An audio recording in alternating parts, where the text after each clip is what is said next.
Astronomers have just detected a black hole merger so massive, so extreme, it doesn't fit into anything we thought we knew about physics. Two cosmic monsters collided, but the result falls into a category that, according to our models, shouldn't exist at all. So, how do black holes break the very rules that created them? Welcome back.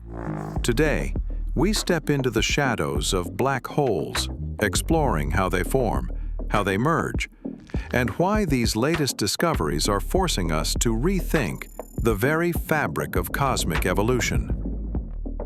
Every black hole begins with a star. Our own sun has burned for 5 billion years, and it has about 5 billion more to go. When it finally dies, it won't collapse into a black hole. It's too small. Instead, it will shed its outer layers and leave behind a white dwarf, the burned-out ember of a once brilliant furnace. But stars that are 8, 10, or 15 times the mass of our sun meet a far more violent end. They exhaust their fuel, their cores collapse, and then a supernova. In a moment, the star outshines an entire galaxy, blasting its guts into space. What remains can be a neutron star, or, if the collapsing mass is great enough, the ultimate object, a black hole. These are the stellar mass black holes, usually a few to maybe a dozen times the mass of the sun. And for decades, astronomers assumed that was one category. And then there were the giants. Supermassive black holes, millions, even billions of solar masses, anchoring entire galaxies in their grip. The Milky Way's central black hole, Sagittarius A, tips the scale at about 4 million suns. Andromeda, our larger neighbor, houses one that weighs in at around 100 million suns. It seemed neat and tidy. Small stellar black holes, giant galactic ones. No surprises. But what about the in-between? For years, nothing seemed to fill that middle ground. It was a missing rung on the cosmic ladder. Then, astronomers began finding them. Black holes weighing 30, 50, even 100 times the sun.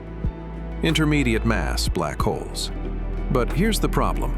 Stellar evolution models say you shouldn't be able to form black holes in that mass range. We call it the mass gap. Smaller black holes crashing together repeatedly, like a bugged game where the enemies never stop respawning, only growing more powerful with each cycle. This is where gravitational waves entered the story. In 2015, LIGO detected ripples in space-time from colliding black holes for the very first time. Since then, we've logged dozens of mergers, and some of them fall squarely in the mass gap.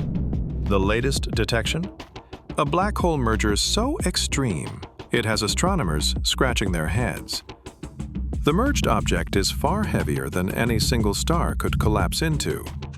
Its spin is near the theoretical limit, as if it's been whipped around by repeated, violent collisions.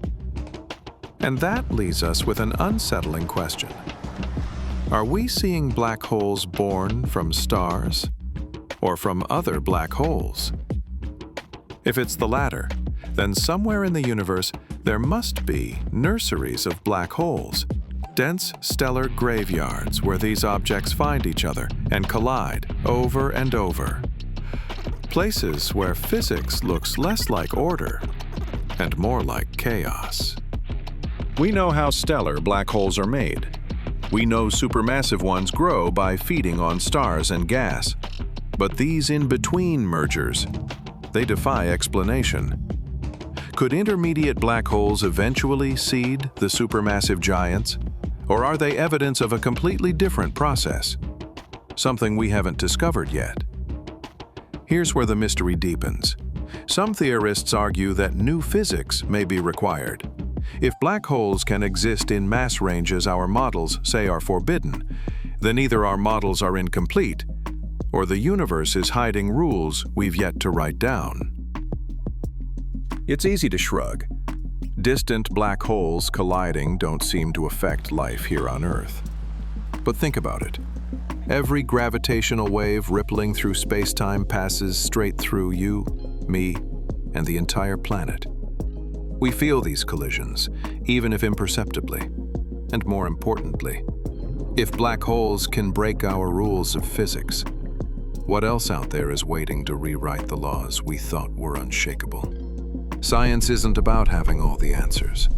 It's about being on the frontier, staring at mysteries, and realizing the universe is stranger, wilder, and far more beautiful than we imagined. If you enjoyed this video about black holes, I'd recommend watching this one about how we might actually be inside one right now. I'll see you there. Stay curious.